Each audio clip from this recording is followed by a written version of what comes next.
Dear students, आज हम पढ़ेंगे बेलेनोग्लोसस का ब्लड सर्कुलेटरी सिस्टम।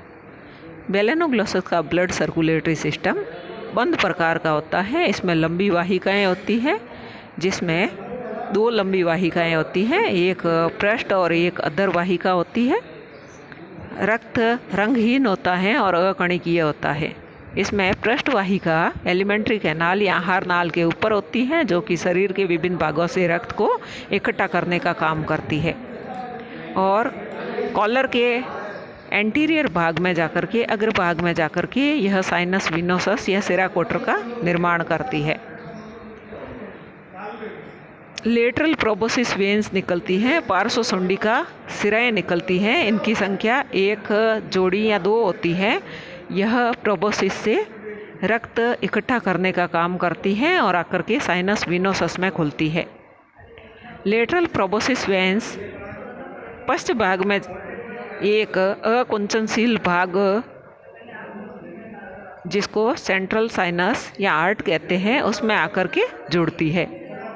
हृदय के ऊपर एक छोटी बंद थैलेनुमा संरचना या आशय उपस्थित होता है, जिसको पेरिकार्डियल सैक और हार्ट सैक कहते हैं। हार्ट सैक या हृदयी आशय पारदर्शक स्वच्छ तरल से भरा हुआ होता है।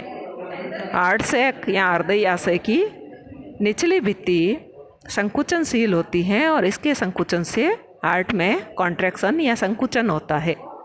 हार्ट में कॉन्ट्रैक्शन होने से सेंट्रल साइनस से ब्लड ग्लोमेरुलस में प्रवेश करता है।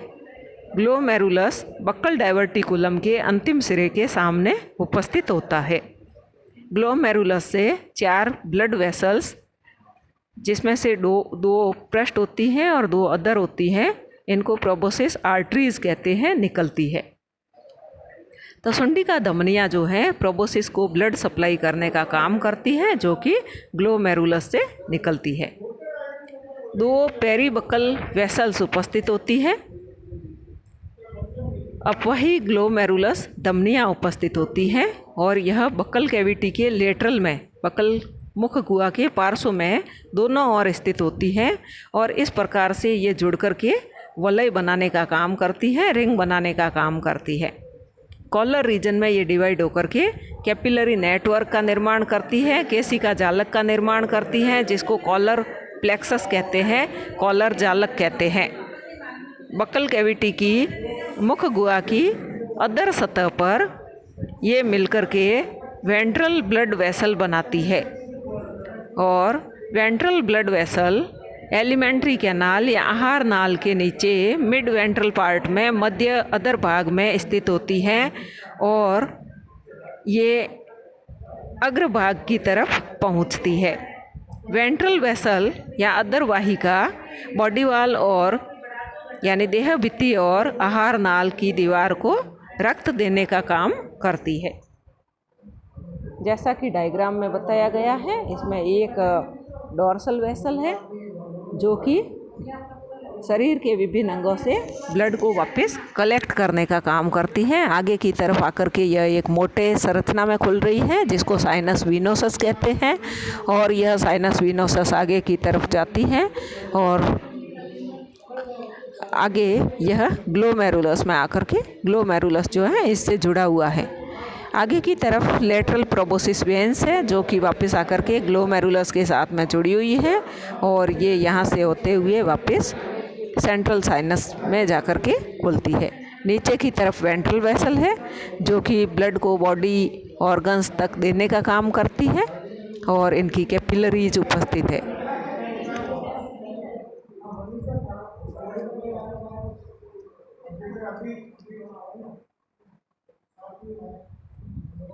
डोर्सल और वेंट्रल वेसल्स यानी पृष्ठ और अधर वाहिका,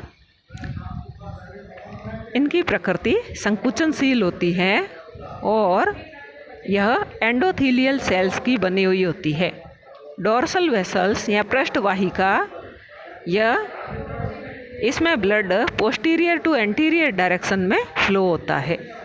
तो पृष्ठ वाहिका में रक्त पश्च से अग्र दिशा की तरफ प्रवाहित होता है, जबकि अधर वाहिका में रक्त अग्र से पश्च दिशा की तरफ प्रवाहित होता है। जैसा कि देखो डायग्राम में दिखाया गया है, साइनस विनोसस यह आकर के सेंट्रल साइनस या हार्ट में खुलता है। हार्ट से ब्लड ग्लोमेरुलस में जाता है, ग्लोमेरुलस से यह पेरीबक्कल वेसल्स में जाता है, पेरीबक्कल वेसल से यह वेंट्रल वेसल में प्रवेश करता है और वेंट्रल वेसल से कैपिलरीज से होते हुए यह वापस डॉर्सल वेसल में आता है, पृष्ठवाहिका में आता है और पृष्ठवाहिका आकर के साइनस विनोसस में खुलती है। तो यहाँ पर हृदय से रक्त ग्लोमेरुलस में, ग्लोमेरुलस से परिमुखीय वाहिकाओं में, परिमुखीय वाहिकाओं से अधर वाहिका में, अधर वाहिका से केशिकाओं में और केशिकाओं से पृष्ठवाहिका में और पृष्ठवाहिका से सिराकोटर में और सिराकोटर से वापस हृदय में प्रवेश करता है। दूसरा डायग्राम जिसमें हृदय से रक्त ग्लोमेरुलस में जाता है और ग्लोमेरुलस से यह प्रोबोसिस वेसल या सुंडिका वाहिकाओं में प्रवेश करता है। सुंडिका वाहिकाओं से यह प्रोबोसिस या सुंडिका में जाता है और वहाँ से यह पार्श्व सुंडिका सिराओं की सहायता से वापस सिराकोटर में आ जाता है। इसमें उत्सर्जन जो है वो ग्लोमेरुलस के द्वारा होता है। ग्लोमेरुलस में इसकी इंटरनल कैविटी, इसकी आंतरिक गुहा में रक्त भरा हुआ होता है और रक्त जालक अपशिष्ट पदार्थों को इकट्ठा करने का काम करता है और उनको प्रोबोसिस या सुंडिका की देह गुहा में या गुहा में डाल देता है। सुंडिका बाहर की तरफ प्रोबोसिस पोर या सुंडिका छिद्र की सहायता से खुलती है और उस सुंडिका छिद्र की सहायता से अपशिष्ट पदार्थों को शरीर से बाहर निकाल दिया जाता है। नेक्स्ट है इसका तंत्रिका तंत्र या नर्वस सिस्टम। इसका तंत्रिका तंत्र सरल प्रकार का, प्रिमिटिव टाइप का होता है, सरल प्रकार का होता है। इसकी देह भित्ति की न्यूरल फाइबर के द्वारा मिलकर के प्लेक्सस या जालक का निर्माण किया जाता है और इसकी तंत्रिका कोशिकाएं बाइपोलर या द्विध्रुवीय होती है। इसके धड़ वाले भाग में मिड डॉर्सल और मिड वेंट्रल लाइंस पर न्यूरल लेयर मोटी होती है।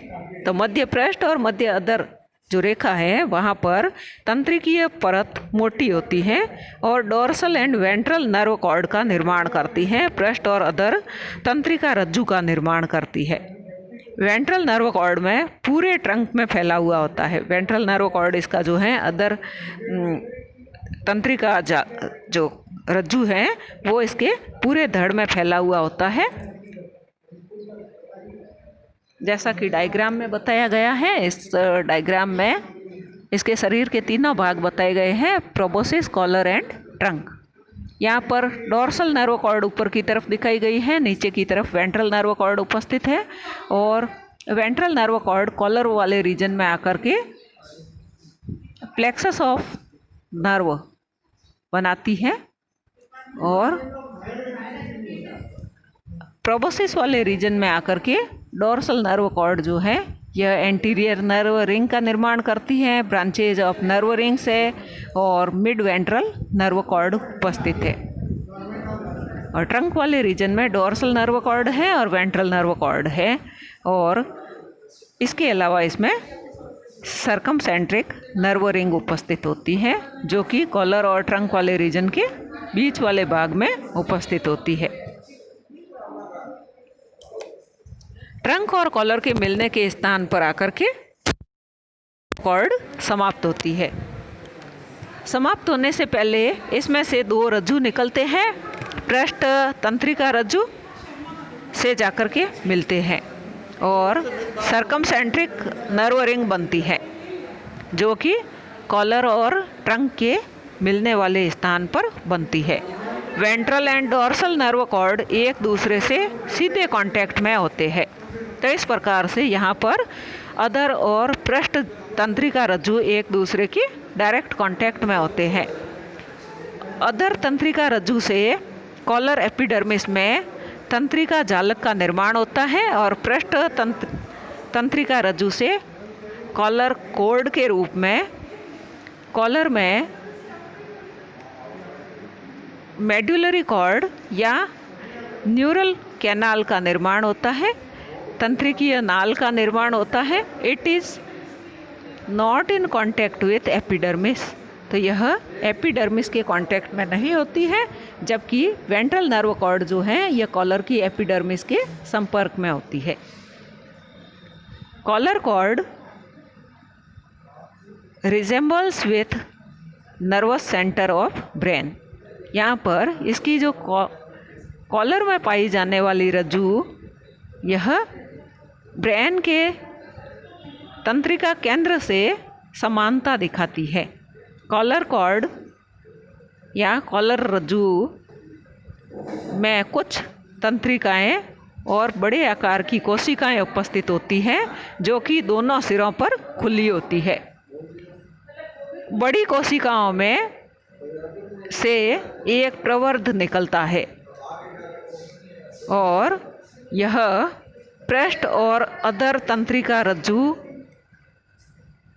तक सर्कमसेंट्रिक रिंग के द्वारा पहुंचता है। नेक्स्ट है सेंस ऑर्गन्स या संवेदी अंग। एपिडर्मिस में न्यूरोसेंसरी सेल्स उपस्थित होती है जो कि न्यूरल नेटवर्क के साथ में कनेक्ट होती है। प्रोबोसिस पर सेंसरी सेल्स अधिक संख्या में उपस्थित होती हैं, संवेदी कोशिकाएं अधिक संख्या में उपस्थित होती हैं और कुछ जो है फोटो रिसेप्टर्स या प्रकाशग्राही का काम करती है। प्रोबोसिस की वेंट्रल सरफेस पर सुंडिका की अधर सतह पर यू आकार का गड्ढा उपस्थित होता है जिसको प्री ओरल सिलियरी ऑर्गन कहते हैं। मुख पूर्व पक्षमापी अंग कहते हैं। सीलिया जो नर्वस से जुड़े हुए हैं कीमो रिसेप्टर का कार्य करते हैं। Thank you.